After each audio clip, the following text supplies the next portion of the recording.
Hey everybody, welcome to another episode of Let's Stay Together. I am so excited for this conversation, and I know that a lot of you have been requesting Nicholas for quite some time, so we're going to talk all about Purple Hearts and his fan favorite character and dive into the movie and have so much fun.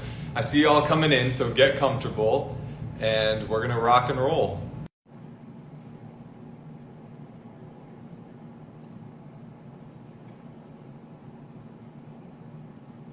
Alright. Hey Oh, Nicholas! excuse me, sir. Hi. Sorry. Just like 10. What's like, yeah, that's fine. Thank you. I'm just on a call right now. Thank you. Thank you very much, sir. Hi, Tommy. Hey Nicholas, that's live for you, right? How you doing? I'm doing good. That timing literally could not have been any better. But this lovely man just delivered some water to my hotel room because it's ridiculously hot in New York right now. But how you doing? I am so good. Thank you for hanging out. Thank you for joining the show today, man. I created this show back in March of 2020 when COVID shut the world down because I wanted people to just hear from the people that bring them joy and they have fun, following and celebrating, and that is you. So we are going to have a good time. You ready?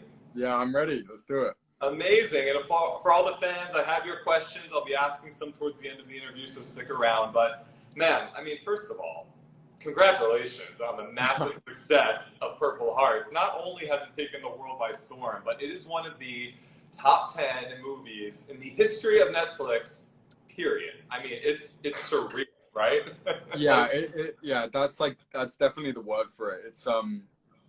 Yeah, it's just kind of how it all transpired was just very, very surreal, as you said. I was on a job filming, and so I felt like I was kind of in a little bubble, and every day would kind of get these texts from the producers and the director and Sophia that the movie was doing well, and then it was doing very well, and then it was doing incredibly, and we were sort of smashing all these numbers and everything. And so it's kind of been this crazy progression, really, and so fan led, which is the incredible thing. Oftentimes to get a movie out there, it requires this incredible publicity push. But I really felt like the success of this movie is so down to the fans and people connecting with it and yeah, really pushing it in their own way.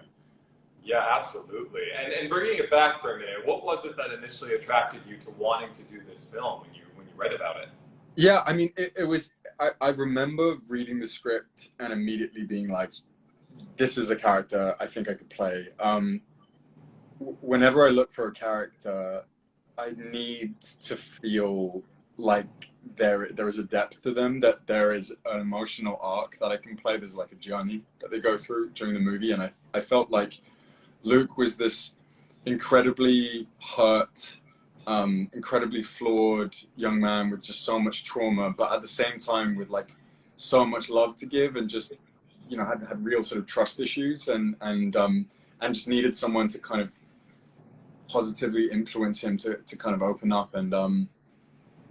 And I just thought, okay, whoever gets to play this is going to have a real gift on their hands, and I really, really want this to be me because I think I could do it.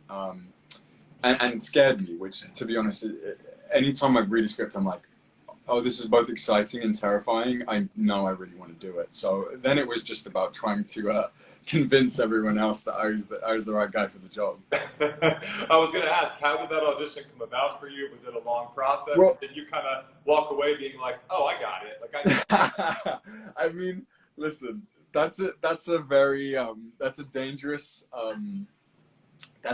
disposition to have in this line of work, because you get rejected 90% of the time, especially when you're starting out.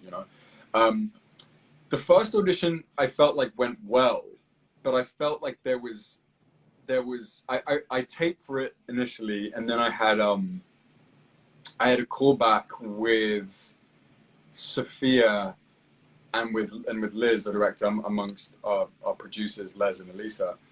And Sophia's kind of talked about the fact that she kind of, from that point, knew that I was the guy she wanted, but Liz, our director, was not entirely sold. And I just love working with directors. I think, as an actor, I'm very collaborative. I like to sort of hear what they have as an idea, and really you kind of meet somewhere in the middle in the end of what the character should be. And so I came back in after I had a meeting with Liz.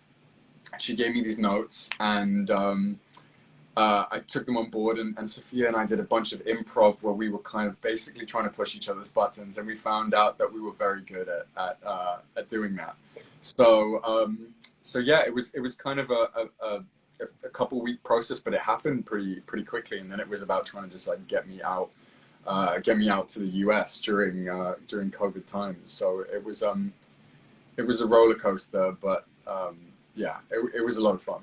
Well, and it's so crazy because I know that you and Sophia had a lot of Zoom meetings ahead of time, but you didn't actually meet until the day or the night before you began shooting, right? Which is wild, Nicholas, because your chemistry is so insane and electric in this film. So how did you establish that rapport and that vibe together, especially not even being together? Yeah, it's look, chemistry is a really interesting thing because I kind of feel like it's not something you can really teach. You kind of have to have some sort of spark as people, and some,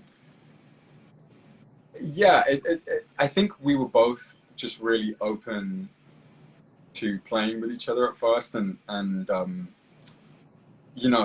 oftentimes in these scenes it's about Luke and Cassie wanting to take control and to sort of lead the scene, and so throughout the process there was a lot of that, and Liz was just like so overjoyed to kind of push each other in a sense, and yeah, it's a very bizarre thing that you're gonna play characters who are so close and so intimate with each other, and you don't spend a considerable amount of time with them, and that was something I was kind of not ashamed to admit. I was like, okay, is it gonna feel real? Is it gonna feel right in the moment when I actually get to California? But yeah, we sort of picked up where we left off on all the Zoom rehearsals, and yeah, it just was never our issue really. Sophia and I, we just I think that's it just made it so fun to come into work every day and know that I had like a great scene partner who was going to push me. Yeah, no, it was amazing to watch. Like I said, the chemistry was just, you don't find that a lot when you watch things. As a viewer, as someone who loves film and TV, sometimes I find myself watching things and I'm like, okay, I get the casting, but I'm not feeling it. Yeah, I think it's interesting. Every now and again, this sort of couple actors will come along who really just understand each other in a way. I think of like in recent times, like a Ryan Gosling and Emma Stone, I think are just really great together. And it's like the first time they worked together, people probably wouldn't have known how electric it really would have been. But yeah, it definitely makes the prospect of working with Sophia again a fun notion. Yeah, for sure, man.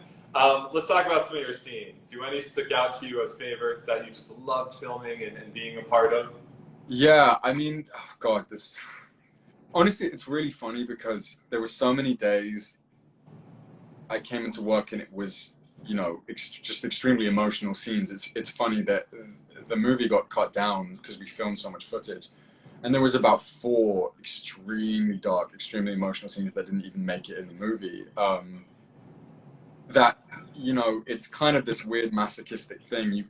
It's so energy consuming as an actor, but to go to those places is also really gratifying. But we actually had so much fun on this movie, and we had so many laughs. And what I will say is Cassie's glucose attack was pretty amazing because at that point, I think we just really knew how to work with each other, and we were just so connected, and we just kind of trusted each other, and it just felt like it flowed very naturally. I'd say getting to beat up Jono was a lot of fun as well. Because I'm like an action guy at heart, I've been doing martial arts and stuff for years now, so like we had to learn all of this choreography on the morning, which was, it's not ideal, but I think anytime you get to be physical in the job, it's a lot of fun. There was one particular day, which is this fairly, we've spoken about this before, it's this fairly innocuous scene when I'm in hospital recovering, and Cassie is pushing me down this long hallway in my wheelchair. And bless that woman, because she had to walk in these enormous high heels, and I'm like fairly heavy as well, and she kept wheeling this wheelchair into doors, into walls. My poor leg that was strapped up was getting smacked, and we just I'm still baffled to this day that they have any footage of us not laughing for us like coming into shot and hitting our mark, because that was just, after a week of crying and that kind of tone, it was just like this cathartic release of like, yeah, giddiness and delirium. It seems like we might need a blooper reel to come out. It's funny. I've been, I know we laughed a ton, so like I've never seen a blooper reel, but I'd be really curious to find out if there is one, or at least some like behind the scenes stuff, because yeah, we had a lot of that. A lot of fun. Now, you mentioned deleted scenes, and I know you guys released one of them. Do you think any more are coming out, even those emotional scenes you were talking about? Yeah, it's, I mean, I haven't heard anything about it. I would love that to be more scenes, because it's so gratifying to be able to see, you know, things that you put so much effort and emotion to, and you know, Liz is in a difficult position, because we essentially we had like, I want to say like a 3-4 hour movie really, in terms of like the footage that we had, but you've got to, you know, you've got to find a way to cut it down, and you've got to include everything that is necessary in the story, and there are always casualties in that, you know, other characters getting their stuff cut down as well. So, you know, this is why people have extended cuts, because it's an extremely difficult job for a director to have to, you know, decide to cut things. I mean, it's their baby more than anyone. You know, I feel extremely emotionally attached to this movie. It was a very emotional time in my life when I was filming it as well. But you know, Sophia had been working on it for, you know, a few years. Same with Liz. Les, our producer, had really, I think, had it for something like 10 years. Wow. So for them, I mean, it's even bigger of a sacrifice to make. But I don't know. Look, I think if there's enough fan push, then people are always we're always willing to maybe to release something. So we'll have to wait and see. Yeah, I think there will be that push for sure. Something tells me that push is coming. God, there was so much footage you said that didn't make the cut. It seems like there might be more of a story to tell. Would you really be down to do another one? And if you could dream up a storyline that would be interesting to you, what would that be? God, I mean, look, first and foremost, I love this group of people. Like, we really, like, top to bottom, the whole cast and crew, you know, we came in every day and we were just so pleased to be at work with each other. And it was hard. We filmed in crazy heats.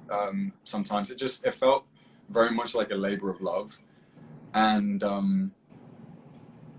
I would jump at the opportunity to work with them in whatever capacity. I mean, Sophia and I have always joked about doing a kind of Mr. and Mrs. Smith like offshoot, which I think would be a lot of fun.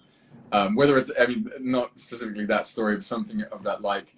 I mean, honestly, I'd love to hear what fans would kind of theorize for a Purple Hearts 2, because I think the one thing that's important is that you don't want to destroy the legacy that the first film has created. It has to make sense. We want to do something that is compelling and original, and you know, and is fan service as well at the same time. So it would be hard for me to just, you know, theorize something right now. But as I said to begin, you know, I love this group of people, and I would be more than happy to work with them again.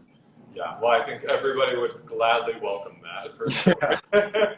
Let me get to a few of these fan questions. So oh yeah, cool. Were the most popular questions in my DMs when I announced you as my guest. The first one, well, we handled the deleted scene. Will there be more? I already asked that one. I like this question. This is about your music. You dropped your single Comfort 2 months ago. People love it. Is more coming? Can we get more music? And you and Sophia talked about collaborating. I've seen a few comments about Sophia and I. Listen, Sophia she's been doing this for a while. She's a pro. I'm very much a baby to the sort of industry of music, and whenever I can pick her brain for advice, it's I'm more than happy to sponge it up. I kind of maintain with the music, like I just said, I'm so new to it and I'm learning, and I don't want to be one of these actors who are like, hey, I'm a musician, and they haven't really done any of the like hard labor of just like learning what it is to be a great songwriter and artist. And there's definitely more coming, because it is a part of me that accesses a completely different part of my creative person that acting does. It's a very interesting thing, playing other people for a living, but music is very much sort of based in the core of who you are and your own experiences. So there's something very pure and accessible about that I really like. But it's very exciting. I'm very lucky that some incredible people, idols of mine, have reached out who want to work with me, and there's some things that are being cooked up, and so that is all I can say for now, because I'm bad with secrets. Does that have anything to do with the tease you've been leaving everybody with on social media? This does not have to do with the tease. Okay. The tease is something, what I would say, it's something acting related that I am here in New York for, that I'm just so excited to tell anyone this. I've been given the sort of the gag order, which to be fair, what I will say is I bumped into two lovely young women last night who were asking me what I was doing next, and I have told these two strangers this next secret that I will be doing. So there are two strangers in the world who know what it is, but no, that news should be out next week. I'm incredibly excited. It's a huge step, and yeah, it's just I'm just very lucky right now, and yeah, that's all I have to say on that. Well, lucky, but you put in the work, man. I mean, it's you work hard for it. So look, I think this job, apart from anything, talent or whatever, it's just luck, and it is years and years of perseverance. And like I said at the top of this conversation, and I'm sure you would know this in your line of work too. It's just like so much rejection, and you're kind of basically walking through a storm in order to kind of get to the sort of the rainbow at the end of it. And if you can weather it for long enough, then oftentimes it yields incredible opportunities. So I've been there. I've been an actor working as a caterer in a frozen yogurt place. I was a manny. I've done all the jobs. So yeah, I'm with you. I've done about everything imaginable. So I got you. We've all been there. Before we wrap up, I'd like to kind of end on this topic of, mental health and well-being. And actually, a lot of your fans did write in. One of the questions I received the most of was, how do you take care of your well-being, especially when you have a hit movie that thrusts you into the spotlight in this huge way, and millions of followers start coming, and you're kind of now always expected to be on. How do you take time for you? Yeah, it's interesting. I'm very lucky that this is happening to me now and not when I was 15 years old or whatever. I have an incredible family, an incredible group of friends who will always keep me grounded. There is a sense of knowing why I'm in this. I want to tell stories that have resonance with people. And I think it's just, I try not to have this this binary of you know, like I'm on when I'm doing my job and I'm off when I'm doing it. I try and live my life with the same amount of candor that I'd kind of have for both, and I think all of that is, again, like the circle you keep. But it's overwhelming in an extremely positive way. It makes me emotional sometimes thinking about it, because like I said, you know, there've been so many near misses and opportunities that I thought were going to sort of, people were going to understand me and get to know me as an artist, which didn't work out. And it's a real gift. So I'm appreciative more than anything. And you know, like you're totally right. Self-care is important, and tuning out from all of it. But you know, I'm in the business of storytelling and having resonance and creating resonance with people, and the fact that this movie has had such an effect on all these people is just it's one of the most gratifying feelings ever, really. So I'm grateful. Yeah, no, it's something that means a lot to many people, and I am sure, being in your position, it's cool to see that. And lastly, because you have so many people who just look up to you and admire you, a lot of new friends and followers here who found you through this movie, what is something that you learned along the way up to this point, a piece of advice, a life lesson that maybe you wish you learned a little earlier in life, that could be as simple as it is, or something, you know, a little more detailed, but whatever it is, what's just something you think of and you say, man, I wish younger Nicholas knew that. Well, God, I mean, there's a lot of things. I think something that I read in a book which really resonates with me is, you know, life, it is impossible for us to not feel fear and to not experience pain. And this whole notion of being happy, being content, I think it's much more to do with choosing the thing that is painful and not being afraid of it, and trusting that it will help you grow. Every single difficult, painful experience I've ever had in my life, I mean, including the making of this movie, you know, it was like huge. It was during a pandemic, and my grandmother, my yaya, as we say in Greece, who I was very, very close with, had just passed away. And this idea of going to the other side of the world to film this movie was really, really difficult. And I was so afraid, if I'm honest. But doing it was one of these incredible experiences of growth, and trusting that the pain would be useful. The pain would be useful one day was something I try and live my life. Something I try and live my life by now. Just putting one foot in front of the other, and to trust that you're going to be okay. And again, it just makes the success of this movie that much more gratifying. That to know there were things that I endured, and I was supported by this amazing cast and crew. In that respect, the fact that people are loving this movie just makes it all just so much better. So, well, yeah. That's a beautiful piece of advice that we all should be remembering. And on that note, to everybody watching, everybody who's stood by your side and is cheering you on and supporting the film, what do you want to say? I mean, come along for the ride. I mean, I feel like this has just been, it's been an incredible year.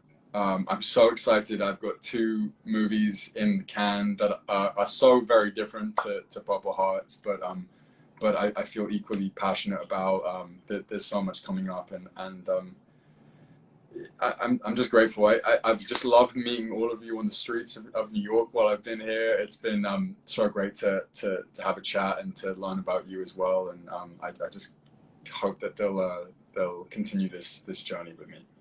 I think they're with you. They're with you through it all. And by the way, I am very personally excited for Red, White, and Royal Blue. I love that. My husband and I never could have dreamed that movies like that could get made. So it's awesome. Certainly not when I was a kid. I'm 36. I didn't have that. So Yeah. I think it's an amazing thing. We can't wait for it. I think that's, I mean, Why I'm Blonde, obviously.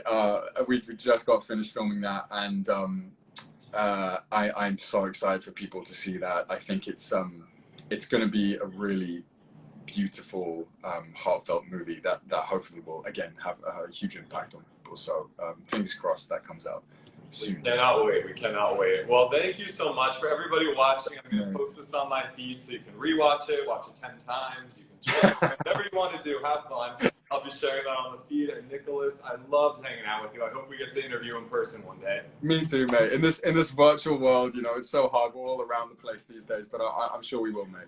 I look forward to it. Thank you so much. Have a great week. Legend. Thank you so much. Appreciate it. Bye.